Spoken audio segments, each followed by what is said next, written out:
The photos hit my father's desk at 9 a.m., me, kissing the man he's prosecuting. By 9:15, I had to choose, my family or the impossible.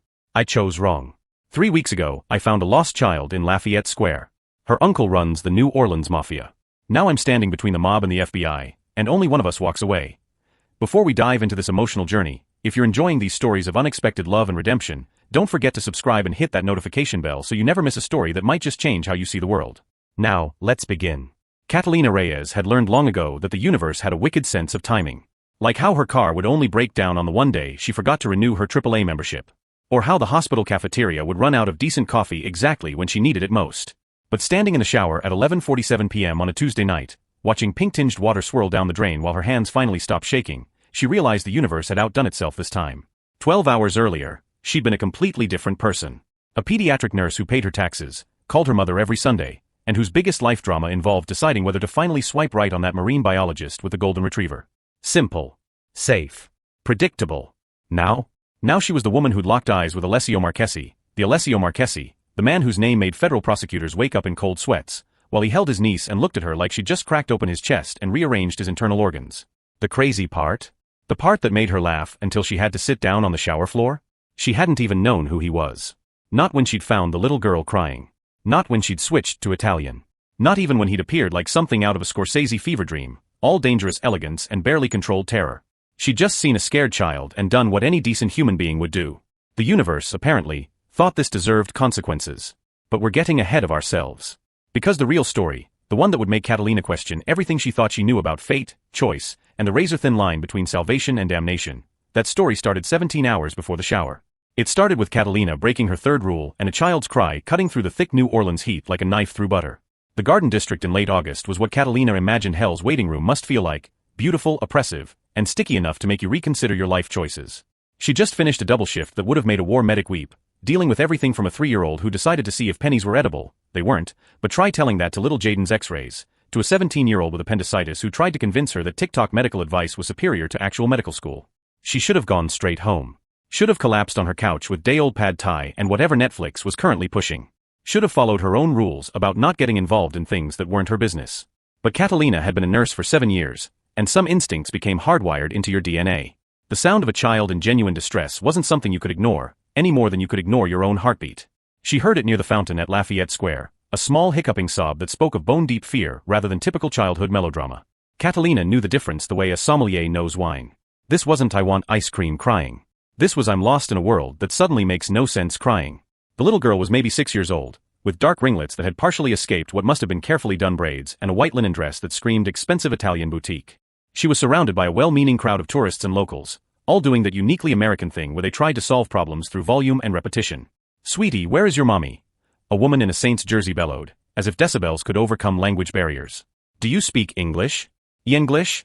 a man asked, performing an elaborate pantomime that seemed to suggest either speaking or eating a sandwich. Catalina honestly couldn't tell. The child's breathing was accelerating toward hyperventilation. Her small hands clutched at her dress, and her eyes had that glassy, unfocused look that Catalina had seen too many times in the ER. Panic attack, population, one terrified little girl. Catalina pushed through the crowd with the authority that came from years of managing chaos in scrubs. She knelt down, making herself small and unthreatening, and that's when she noticed it, a delicate gold medal around the child's neck. Not a cross, but a medal depicting the Madonna. The craftsmanship was distinctly Italian, the kind her own Nana had worn, brought over from the old country in a time when Italy meant something different than tourist destinations and cooking shows. On instinct, Catalina spoke. "Ciao Bella," she said softly, her Italian rusty but serviceable from summers spent at her grandmother's house in Sorrento. "Come ti chiami? What's your name?" The effect was instantaneous and almost magical. The little girl's wild eyes snapped to Catalina's face, recognition and relief flooding her features like someone had flipped a switch. She grabbed Catalina's hand with both of hers, her grip desperate. "Mi chiamo Gianna," she gasped out between hitching breaths. "Non trovo lo zio. I can't find my uncle. We were at the hotel and I wanted to see the pretty garden and I got lost and everyone keeps yelling and I don't understand and..." "Shush, va tutto bene," Catalina soothed, automatically slipping into nurse mode. She pressed the child's hand against her own chest. "Breathe with me, tesoro. Feel how I'm breathing. In through the nose. Hold it, out through the mouth. Good girl. Bravissima. Let's do it again." They sat there for several minutes, Catalina talking in gentle Italian about nothing in particular. The pretty flowers, the nice fountain, how brave Gianna was being. While the crowd dispersed, satisfied that someone who actually knew what they were doing had taken over. "You speak like my nana," Gianna said eventually, her breathing finally stabilizing. Her little face was still blotchy from crying, but the edge of panic had receded. "Are you Italian?" "Half," Catalina said, smiling. "My nana was from Campania. She made sure I learned properly, said Americans murdered the language worse than they murdered pizza." Gianna giggled, a sound like bells. "My nana says that too. She says American pizza is a crime against God and Naples." "Smart woman, your nana," Catalina said, pulling out her phone. "Now, let's find your uncle, okay? Do you know his phone number?" "No," Gianna said, her lower lip trembling again. "But he's very tall and he wears nice suits and he has eyes like dark coffee and Mama says he looks like a movie villain but he's actually really nice and he makes me pancakes with too much syrup and—" She would have continued the surprisingly detailed description, but that's when Catalina felt it, that prickling sensation on the back of her neck that every woman learns to recognize. The feeling of being watched. Intensely. She looked up and her breath caught. 3 men stood about 20 feet away, and they stood the way people who were used to controlling space stood. Expensive suits that fit too well. Sunglasses despite the late afternoon hour. The kind of stillness that suggested coiled violence rather than relaxation.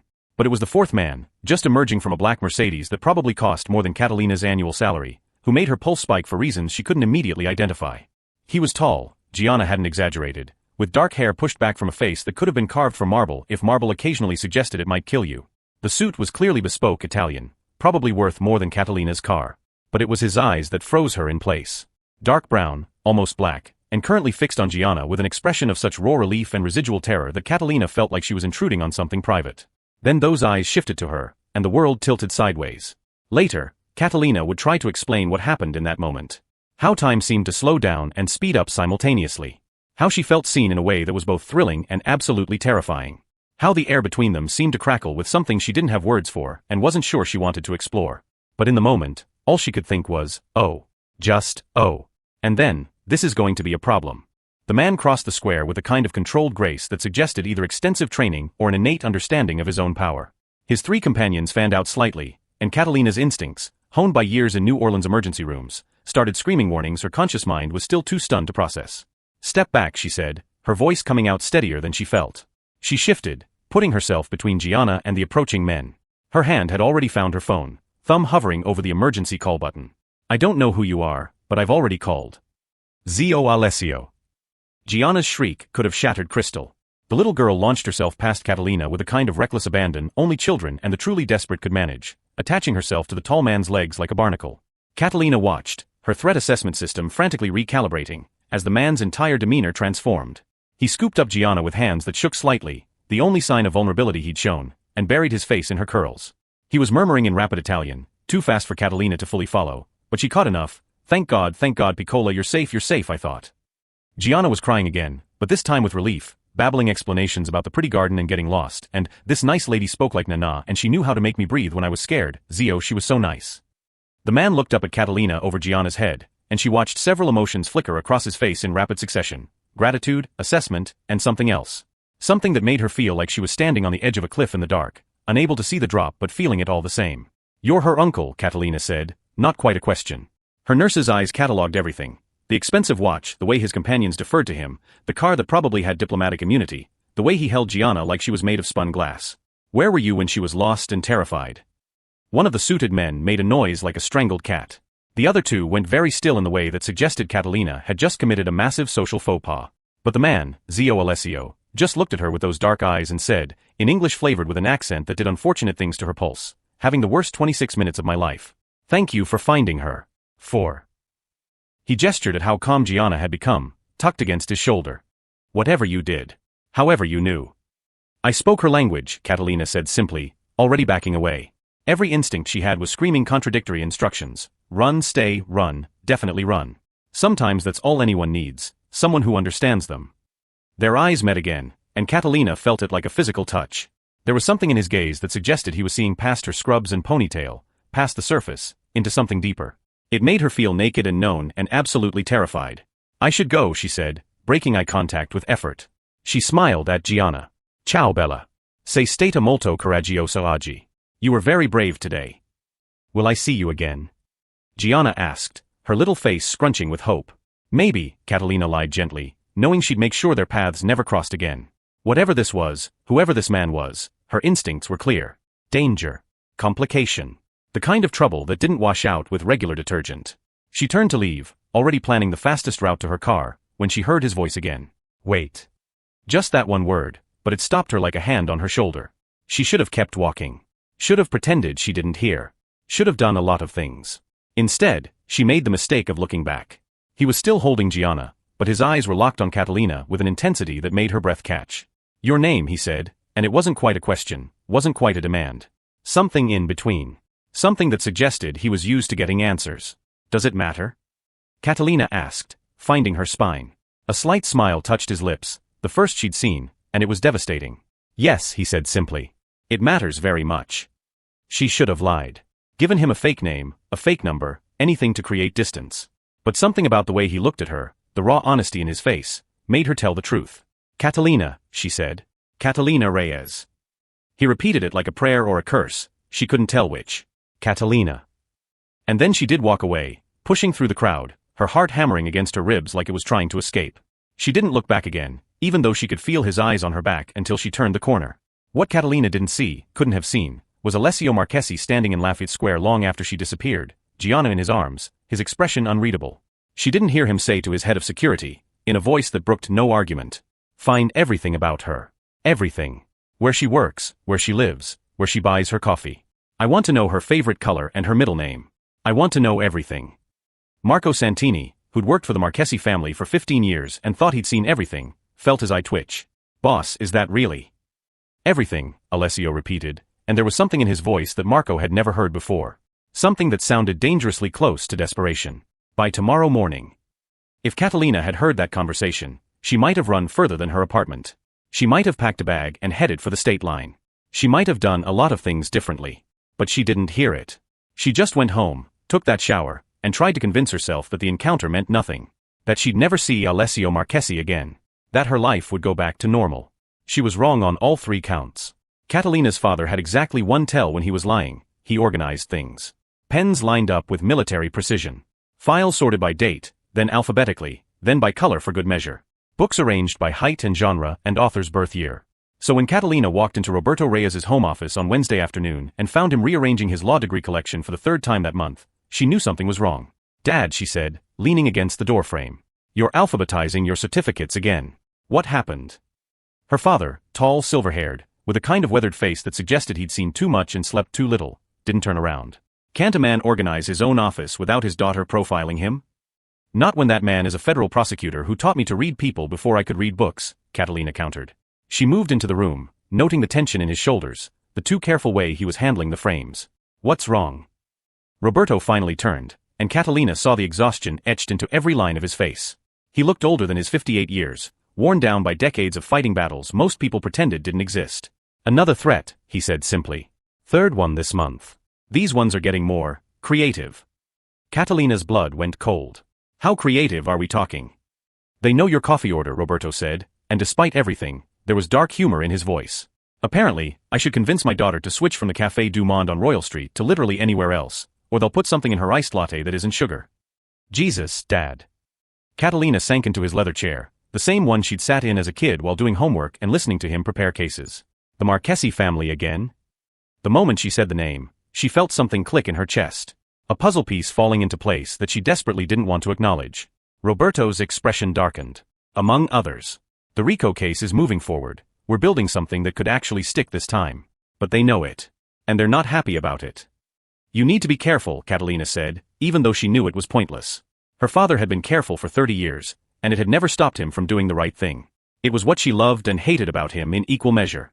I'm always careful, Mija, Roberto said, using the Spanish endearment he'd inherited from his own father. But I need you to be careful too. These people, the Marchesis, the Bianchis, all of them, they don't play by rules. They don't have lines they won't cross. Catalina thought about dark eyes and expensive suits and a little girl who spoke like her nana. Her stomach twisted. What's the Marchesi family like? She asked, trying to keep her voice casual. I mean, compared to the others you prosecute? Roberto gave her a sharp look. He didn't miss much, her father, but he answered. Alessio Marchesi is different. Smarter than most, for one thing. Took over the family operations when he was barely 30 after his father died in what was definitely not an unfortunate accident, no matter what the police report said. He's been consolidating power ever since. Consolidating how? Legitimate businesses as fronts. Political connections. Enough lawyers to staff a small country. And he's ruthless. Don't let the fancy suits fool you. The man doesn't leave loose ends. Roberto paused, studying her face. Why the sudden interest in mob bosses, Kat? This isn't exactly light reading for a pediatric nurse. Catalina shrugged, going for nonchalant and probably failing. Just curious. You've been working this case for 3 years. I figured I should know what's putting gray in your hair. That's you and your mother, Roberto said, but he was smiling slightly. The Marchesis are just accelerating the process. They talked for a while longer about safer topics. Catalina's mother's retirement party next month, her younger brother's new job in Houston, whether the Saints had any prayer this season, they didn't. But the whole time, Catalina's mind was racing. Alessio Marchesi. She'd looked him up on her phone last night at 2 a.m., unable to sleep, telling herself she just needed to satisfy her curiosity. What she'd found had made her feel like she'd stepped into an alternate reality. The man was everywhere and nowhere. Charity galas with senators. Business deals worth millions. A vineyard in Napa. A restaurant in the French Quarter that had a 2-month waiting list. But nothing concrete, nothing provable, nothing that would actually stick in court despite her father's best efforts. And photos. God, the photos. Him in a tux at some fundraiser, looking like he'd been photoshopped by someone with a very specific fantasy. Him at a ribbon-cutting ceremony, all charisma and white teeth. Him leaving a courthouse with that same controlled grace she'd witnessed yesterday, ignoring shouted questions from reporters. But nowhere, not in a single photo or article or gossip column, was there any mention of a niece named Gianna. Which meant yesterday's encounter had been off the books. Personal. The kind of vulnerability that men like Alessio Marchesi probably spent millions ensuring the world never saw. And she'd witnessed it. Been part of it. Her name was now somewhere in his orbit, probably in a file being compiled by people whose job description included words like security and discretion, and probably disposal. Kat, her father's voice cut through her spiraling thoughts. You okay? You look pale. Fine, she lied. Just tired. Double shift yesterday. You know how it is. Roberto studied her for a long moment, and Catalina had to fight not to squirm under that prosecutor's gaze. But eventually, he nodded. Get some rest. And Kat? Be aware of your surroundings, okay? I know you think I'm paranoid. You're not paranoid if they're actually out to get you, Catalina finished. It was an old joke between them, but it felt hollow now. She left her father's house with more questions than answers and a growing sense of dread that felt like weights in her stomach. She should tell him about yesterday. Should mention that she'd had an encounter with the very man whose organization he was trying to dismantle. But what would she say?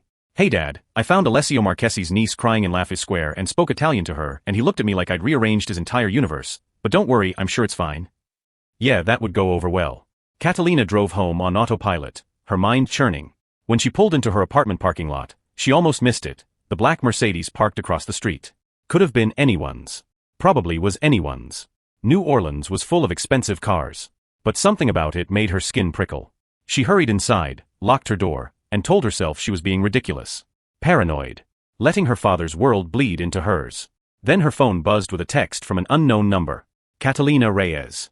Pediatric nurse at Children's Hospital of New Orleans. Father, Roberto Reyes, federal prosecutor. Mother, Diana Reyes, retired schoolteacher. Brother, Marcus, petroleum engineer in Houston. Nana, Sophia DeLucci, deceased 2019. Education, Tulane University, BSN. Coffee order, iced vanilla latte with oat milk from Café du Monde. Favorite color, teal. Middle name, Sophia, after your grandmother. Then another message. I know everything about you now, Catalina Sofia Reyes. Everything except one thing. Why can't I stop thinking about the way you looked at me in Lafayette Square? A.M. Catalina stared at her phone, her hands shaking. She should have been terrified. Should have called her father, the police, someone. Should have done anything except what she actually did. She saved the number. And then God help her, she typed back. That's not everything. You don't know that I've been thinking about it too. She hit send before she could talk herself out of it, then immediately wanted to throw her phone across the room. What was she doing? This man was dangerous. He was the subject of her father's biggest case. He was everything she should run from. But when her phone buzzed again, she looked. Then we have a problem, Catalina. Because neither of us can afford this. But I don't think that's going to stop us. And beneath it, an address. A time. Tomorrow evening. Say no if you want to. I won't contact you again. But if you come, we talk. Just talk. You deserve to know what you've walked into. What happens after is your choice. Catalina sat on her couch, staring at the messages, knowing she should delete them. Block the number. Pretend yesterday had never happened. Instead, she thought about dark eyes and a little girl's relieved laughter and the way Alessio had said her name like it meant something. She thought about her father's warnings and her own rules about not getting involved in things that weren't her business. And then she thought about how she'd spent her whole life being careful, being good, following the rules. Look where that had gotten her. "I'll come," she typed. "But if this is some kind of threat." "It's not a threat, Catalina. It's an inevitability. The moment you spoke Italian to my niece, everything changed. Now we both have to figure out what to do about it." Catalina saved the address and tried to convince herself this was just curiosity. Just wanting to understand the situation so she could extract herself from it safely. She was lying to herself, and she knew it. But she showed up anyway. Her father's building a case to destroy him. Should she have told Alessio immediately? Drop a comment. The address led to Marcello's, an Italian restaurant in the French Quarter that Catalina had walked past 100 times but never entered. The kind of place where reservations required either significant wealth or significant connections, preferably both. She'd looked it up once out of curiosity. The reviews used words like transcendent and life-changing and worth selling your firstborn. Now, standing outside at 8:47 p.m. on a Thursday evening, wearing the nicest dress she owned, a teal number her mother had bought her for Cousin Maria's wedding, and second-guessing every decision that had led to this moment, Catalina wondered if she'd finally lost her mind. The restaurant was closed. The lights were off except for a warm glow coming from somewhere deep inside. A man stood by the door, one of the suited guards from yesterday she recognized, and when he saw her, he simply opened the door and gestured inside. No words. No questions. Just acknowledgement that she was expected. This should have scared her more than it did. The interior was exactly what she'd expected. Exposed brick, warm Edison bulbs, the kind of rustic elegance that whispered old money rather than screaming it. But it was empty, every table bare except for one in the back corner. Alessio stood when she entered, and Catalina's breath caught the way it had yesterday. He traded the suit for dark slacks and a white dress shirt with the sleeves rolled up, revealing forearms that suggested he did more than sign papers. Somehow, this was worse than the full armor of yesterday. This was more human, more accessible, more dangerous. "You came," he said, and was that relief in his voice? "I'm here to talk," Catalina said firmly, staying near the door. "That's all." "I know." He gestured to the table, where she could now see 2 wine glasses and a bottle she didn't recognize but suspected cost more than her car payment. "Please. Sit. I promise you're completely safe." "The fact that you have to promise that is not reassuring," Catalina pointed out, but she moved toward the table anyway. What was the worst that could happen? She was the federal prosecutor's daughter, surely that bought her some immunity from whatever this was. Later, she'd laugh at her own naivety. But in the moment, it was the lie that got her to sit down. Alessio poured wine with practiced ease, and Catalina noticed his hands. Long fingers, neat nails, a thin white scar across his left knuckle that suggested a past she probably didn't want to know about. "Brunello di Montalcino," he said, catching her staring. 2016. "My family's vineyard in Tuscany." "I thought, you speak Italian, your grandmother was Campanian, you might appreciate it." "You did your homework," Catalina said, accepting the glass but not drinking yet. "I told you I would." His eyes met hers. "Everything, remember? That's disturbing on multiple levels." "I know." He had the grace to look slightly apologetic. "In my world, information is protection. Knowledge is power. I needed to know who you were, what your connection to Gianna was, whether you were a threat." "And?" Catalina asked. "Am I?" Something flickered across his face. Humor, maybe, or recognition. "Yes," he said quietly. "But not in any way I can defend against." The honesty of it stunned her. She'd expected denial, deflection, the kind of verbal dancing that powerful men use to avoid directness. Not this brutal acknowledgement. She took a sip of wine to cover her confusion. It was, predictably, the best thing she'd ever tasted. "Damn it," she muttered. Alessio's lips quirked. "Not what you expected." "I was hoping it would be terrible," Catalina admitted. "Would make this easier." "Would it?" He leaned back in his chair, studying her. "What would make this easier, Catalina? If I was a monster? If I didn't send you that text? If you'd never found Gianna?" "All of the above," she said. "My father is building a RICO case against your organization. Did your background check mention that?" "It was the first thing I learned," Alessio said calmly. "Roberto Reyes. 30 years in the U.S. Attorney's Office. Incorruptible. Relentless. The kind of man who actually believes in justice instead of just the idea of it. He's good at his job." "He'll bring you down eventually," Catalina said, and she meant it as a warning, a threat, maybe a test. "Maybe," Alessio acknowledged. "He's gotten closer than anyone else. But that's not why we're here, is it? We're not here to discuss your father's crusade or my business interests. We're here because of what happened in Lafayette Square." "Nothing happened in Lafayette Square," Catalina said, but her voice lacked conviction. "Liar," Alessio said softly, no heat in it. "Just observation. Something happened. We both felt it. That's why you're here instead of blocking my number and pretending we never met." You're very sure of yourself. I'm very sure of this, he corrected. Everything else in my life is calculated, controlled, planned 6 moves ahead. But this? You? I have no idea what I'm doing, Catalina. I just know I had to see you again. The vulnerability in his voice did something to her chest. Made it hard to breathe.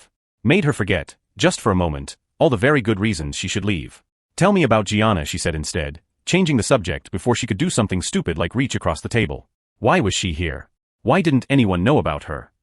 Alessio's expression softened immediately, a transformation that suggested depths beneath the controlled surface. My sister Francesca. She married a good man, a normal man, a history professor from Milan. They wanted to keep Gianna away from all of this. The family business. The violence. The compromises. Smart woman. Very, Alessio agreed.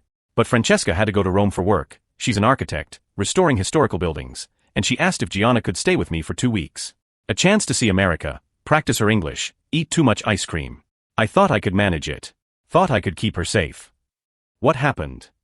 I underestimated a 6-year-old's curiosity and overestimated my security team's ability to keep track of a child who really wanted to see the pretty garden she'd spotted from a hotel window.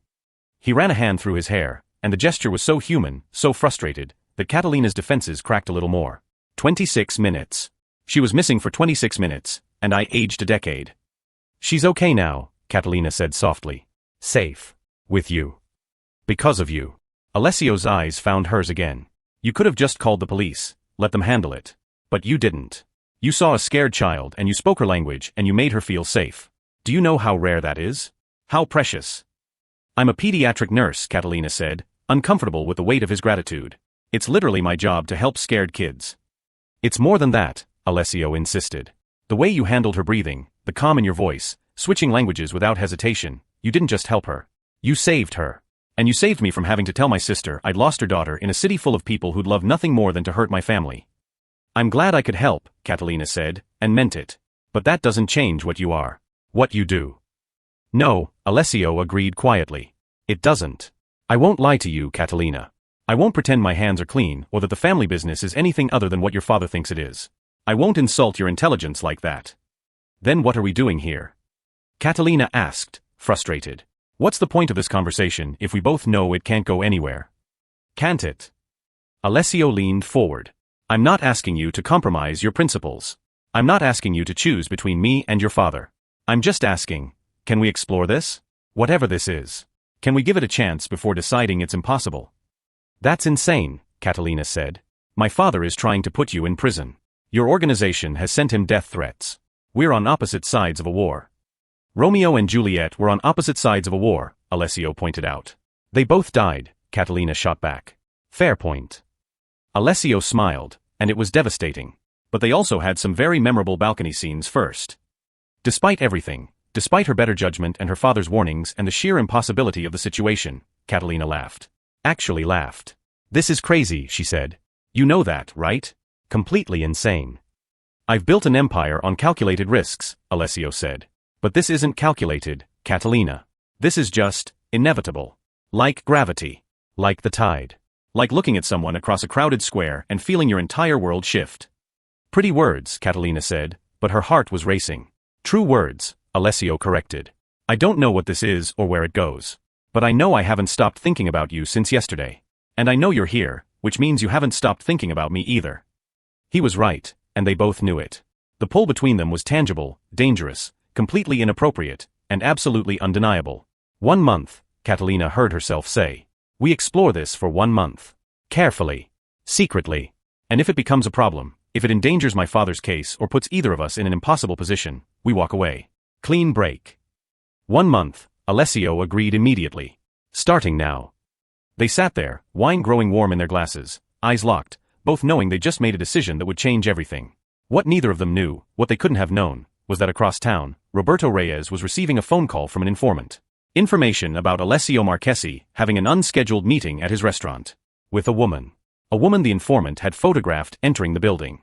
And in 24 hours, when those photos crossed Roberto's desk, he'd recognize his daughter's teal dress. The timer on their 1 month had already started counting down. Catalina had always been good at compartmentalizing. You had to be working in pediatric medicine. You couldn't take home every sad story, every sick child, every family crisis. You built walls, sorted emotions into neat boxes, Kept your professional life separate from your personal life. But trying to compartmentalize Alessio Marchesi was like trying to compartmentalize a hurricane. 3 weeks into their 1-month trial, and Catalina's life had become a carefully orchestrated lie. She told her mother she was working extra shifts. Told her coworkers she joined a gym, technically not a lie. Alessio had taken her to his private boxing club once, and she discovered she was terrible at punching things but excellent at watching him do it, which was its own kind of workout. Told herself, repeatedly, that she was still in control. She was lying about that too. It started small. Coffee at a cafe in Metairie, where nobody knew either of them. A walk through Audubon Park at dawn when the city was still sleeping. Conversations that stretched for hours about everything and nothing. Her favorite patient stories, his memories of growing up in Italy before the family moved to the States, her dreams of maybe running a pediatric clinic someday, his complicated relationship with legacy and choice. I never wanted this, he told her one evening, standing on his private balcony overlooking the Mississippi, the city lights spread below them like fallen stars. The family business. I wanted to be an architect, like Francesca. Build things instead of. He'd trailed off, and Catalina had squeezed his hand. Instead of what? She'd asked gently. Instead of managing an empire built on fear, he'd said quietly. But my father died, and someone had to take over. If it wasn't me, it would have been my uncle Tommaso, and he would have turned us into something worse. More violent. Less controlled. So I made a choice. There's always a choice, Catalina had said, and he'd smiled sadly. Spoken like someone who's never had to choose between bad and worse. They'd agreed on rules. No details about their respective worlds. She didn't ask about his business. He didn't ask about her father's case. They existed in a bubble of deliberate ignorance, pretending they were just two people who'd met by chance instead of two people standing on opposite sides of an impossible divide. But bubbles always burst. It happened on a Wednesday afternoon. Catalina was at the hospital, in the middle of placing in 4 on a 3-year-old with pneumonia, and seriously, why were children's veins so impossible to find? When her phone buzzed with a 911 text from her mother. Your father. Come now. Home. Please. She'd handed off her patient to another nurse and driven to her parents' house with her heart in her throat, imagining every terrible scenario. Heart attack. Car accident. Another threat, but this one carried out. What she found was somehow worse. Her father sat at the kitchen table, and spread before him were photographs. A dozen of them, maybe more. All of Catalina. All with Alessio. Walking in the park. Laughing over coffee. The two of them on his balcony, her hand in his, looking at each other like the world had narrowed to just their faces.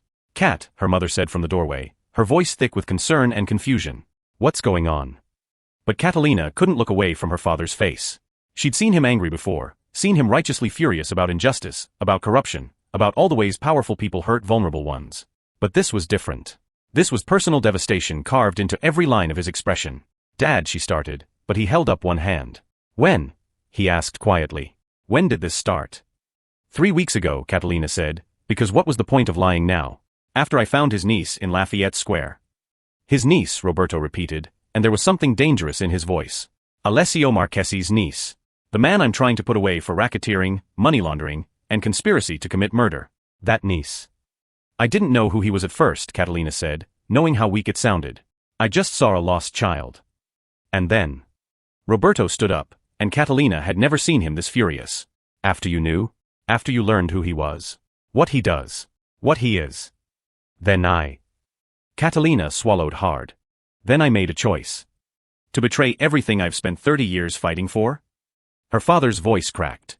To compromise the biggest case of my career? To put yourself in danger for a man who, he couldn't even finish the sentence. I haven't told him anything about your case, Catalina said desperately. We agreed not to talk about work. We have rules. Rules.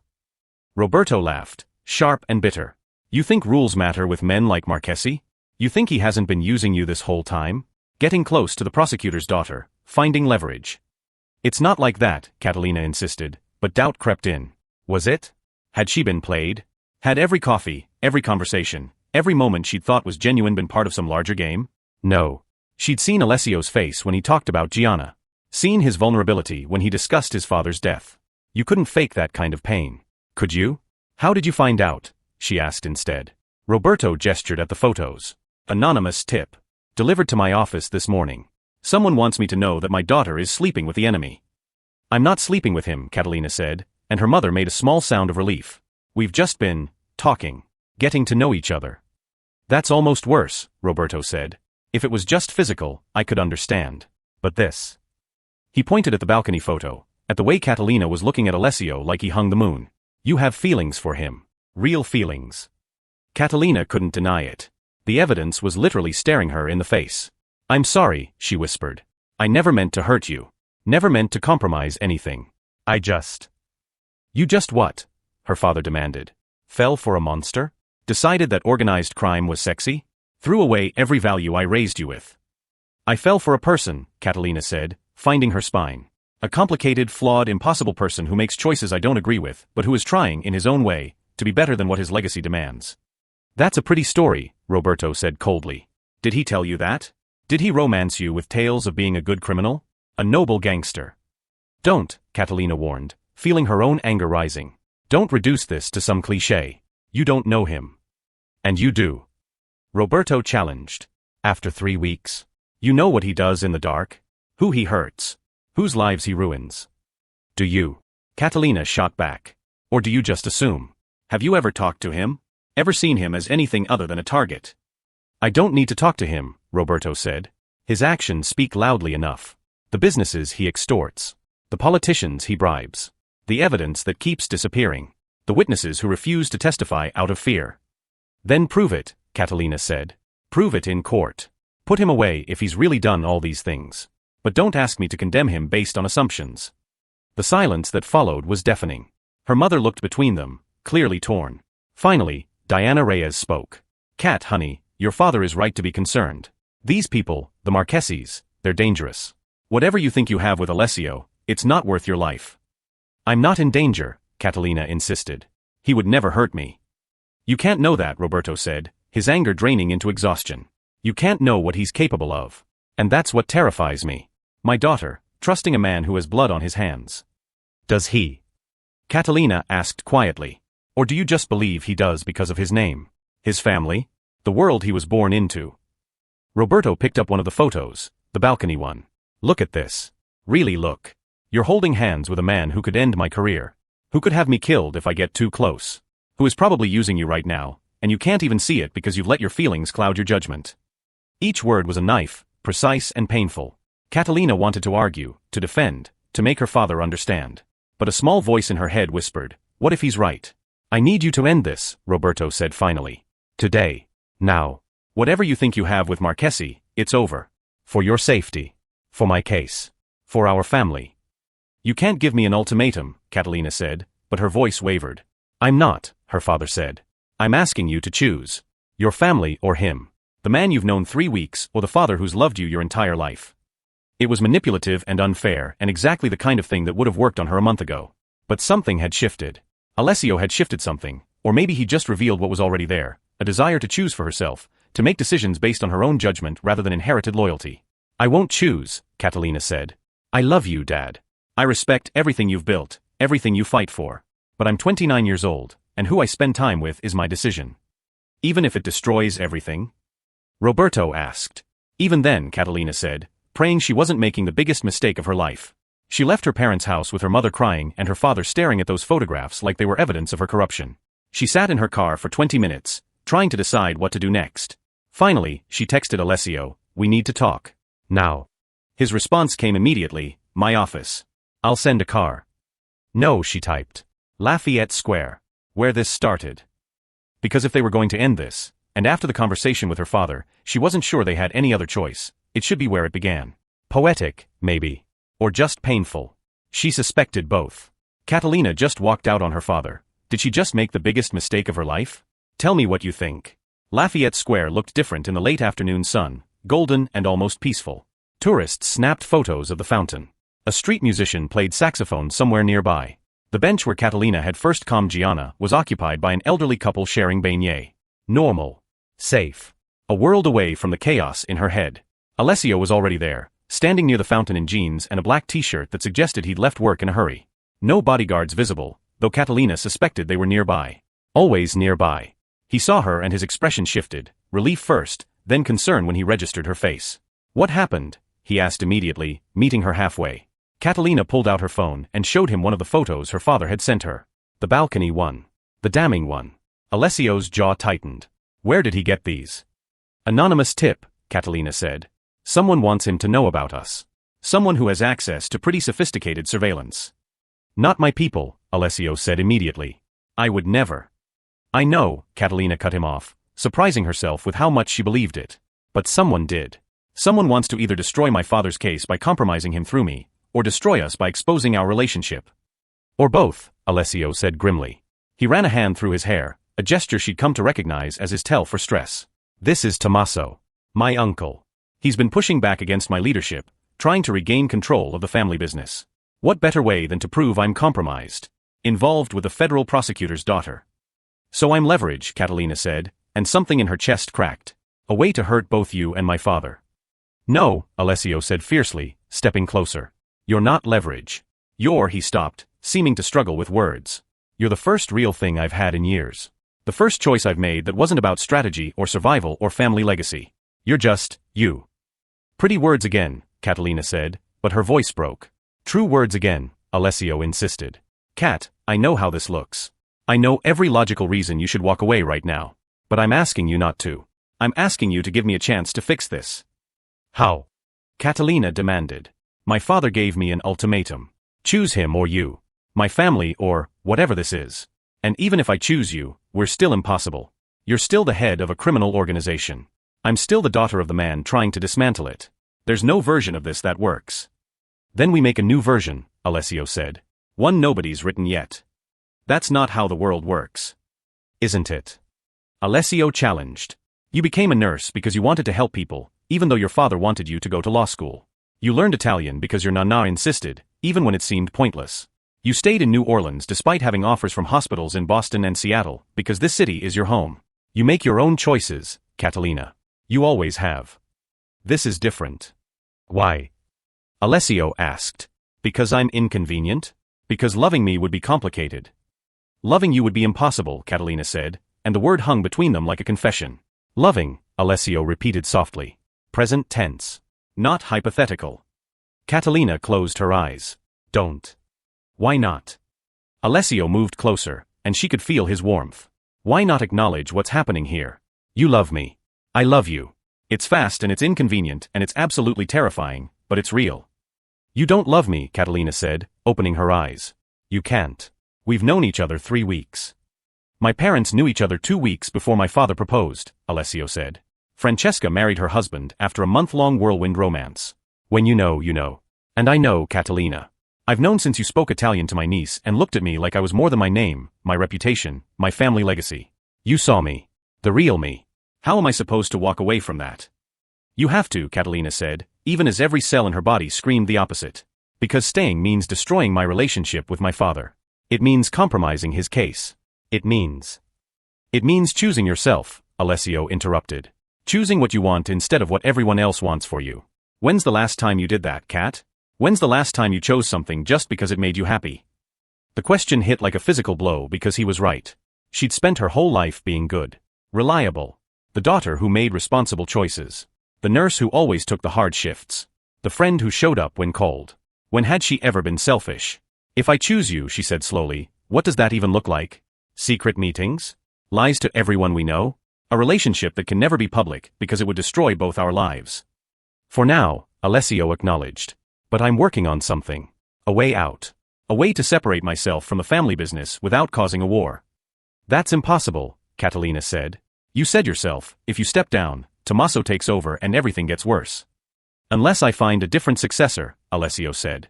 Someone I trust. Someone who can hold things together while I transition the legitimate businesses away from the illegal ones. It would take time. Years, maybe. But it's possible. You'd really do that? Catalina asked. Give up everything? Not everything, Alessio said. I'd be giving up power. Prestige. The family legacy. But I'd be keeping the only thing that actually matters. The chance to build something real with you. Catalina wanted to believe him. God, she wanted to believe him so badly it hurt. But she'd grown up in a world where promises were broken daily, where good intentions paved roads to horrible places. My father will never forgive me, she whispered. Maybe not at first, Alessio said. But he loves you, Kat. Eventually, he'll see that you're happy. That I make you happy. That I'm trying to be better. You're asking me to gamble everything on eventually. I'm asking you to gamble on us, Alessio corrected. On the possibility that love, real, complicated, impossible love, is worth fighting for. Catalina looked at him, really looked at him. Saw past the expensive clothes and dangerous reputation to the man underneath. The one who'd panicked when his niece was missing. Who talked about architecture with genuine passion. Who'd admitted his fears and failures without pretense. The one who'd somehow, impossibly, become essential to her happiness in just 3 weeks. This is insane, she said. Completely, Alessio agreed. My life is going to become exponentially more complicated. Undoubtedly. I'm going to regret this. Probably, Alessio said, but he was smiling now. But will you regret it more than walking away? And that was the question, wasn't it? Catalina thought about going home to her safe, predictable life. Working her shifts. Having Sunday dinner with her parents. Dating appropriate men who worked in finance or medicine. Living the life everyone expected. It sounded like dying slowly. One condition, she said, and watched hope flare in Alessio's eyes. You actually do it. You actually work toward getting out. I'm not asking you to transform overnight, but I need to see progress. Real progress. Toward something legitimate. I will, Alessio promised. I swear to you, Kat. I'll do whatever it takes. And if my father's case goes forward, if you end up arrested, charged, whatever, I don't interfere. I don't compromise his work. Ever. Agreed, Alessio said without hesitation. I would never ask you to choose between your integrity and me. You're asking me to choose between my family and you. No, Alessio said gently. I'm asking you to choose yourself. Your family will still be there. Your father will still love you, even if he's angry. But this? What we have. If you walk away now, it's gone. And I don't think either of us wants to spend the rest of our lives wondering what if. He was right. God help her, he was completely right. Okay, Catalina said, and the word felt like jumping off a cliff. Okay. We try. But carefully. Secretly. Until you make real progress on extricating yourself. And the minute this becomes dangerous, not complicated, but actually dangerous, we re-evaluate. Deal, Alessio said, and his smile was like sunrise. He reached for her hand, threading their fingers together. You won't regret this. I'm already regretting it, Catalina said, but she was smiling too. But I'm doing it anyway. They stood there in Lafayette Square, where it had all started, making promises neither was entirely sure they could keep. Around them, life continued, tourists and locals, music and laughter, the city breathing with its usual chaotic rhythm. What they didn't know, what they couldn't have known, was that across the street, a photographer was capturing the moment. Not one of Tommaso's people this time, but someone from her father's office. Someone who'd been tailing Catalina to ensure she wasn't meeting with Alessio again. Someone who would bring the photos back to Roberto Reyes within the hour. But in that moment, Catalina and Alessio were blissfully unaware. They were just two people who'd found something rare and impossible and were choosing to fight for it anyway. The storm that was coming would test that choice. But for now, in the golden light of a New Orleans afternoon, they had each other. And they had hope. The headline read, Marchesi Organization Fractures. Heir apparent Alessio steps down, announces transition to legitimate business. Catalina read it 3 times on her phone while standing in the hospital break room, coffee forgotten in her hand. Then she read the subheadline, Federal prosecutors close in on Uncle Tommaso Marchesi, organization in disarray. Her phone rang. Her father. She almost didn't answer. They'd barely spoken since she'd chosen Alessio. 6 months of missed Sunday dinners and painful silences. 6 months of proving to herself and to Alessio that this was worth fighting for. But she answered. Did you see? Roberto asked without preamble. Just now, Catalina said. Your boyfriend kept his promise, her father said, and his voice was complicated. Not quite forgiveness, but not quite condemnation either. He's actually doing it. He's trying, Catalina said carefully. It's a process. So I see. A pause. Your mother wants you to come to Sunday dinner. This week. She says it's been too long. Catalina's throat tightened. And you? Another pause, longer this time. I want my daughter back. Even if she comes with complications I don't fully understand or approve of. Dad. I'm not saying I like it, Roberto interrupted. I'm not saying I trust him. But I'm saying, I see that you're happy. That he's trying. That maybe, just maybe, people can change. So come to dinner. Bring him if you want. Let's start there. Catalina couldn't speak for a moment. When she finally found her voice, it was thick with emotion. Yeah. Okay. We'll be there. After she hung up, she texted Alessio, Sunday dinner. My parents' place. You, me, and the most awkward meal of your life. Ready? His response came immediately. I've faced down hostile takeovers and assassination attempts. How bad could one dinner with your parents be? Worse, Catalina typed back. Much worse. But we'll survive it together. Together, Alessio replied. I like the sound of that. Catalina smiled, tucked her phone away, and went back to work. She still had 3 more hours of her shift, a mountain of charts to complete, and a life that was exponentially more complicated than it had been 7 months ago. But she was happy. Impossibly, improbably, completely happy. And that, she decided, was worth every complication, every difficult conversation, every risk she'd taken. Some things were worth fighting for. Some people were worth choosing. And sometimes, the impossible became possible when you were brave enough to try. This story proves sometimes the most dangerous choice is the right one. Do you agree? Let me know below, and if this had you hooked from start to finish, hit that like and subscribe button so I know to bring you more stories like this.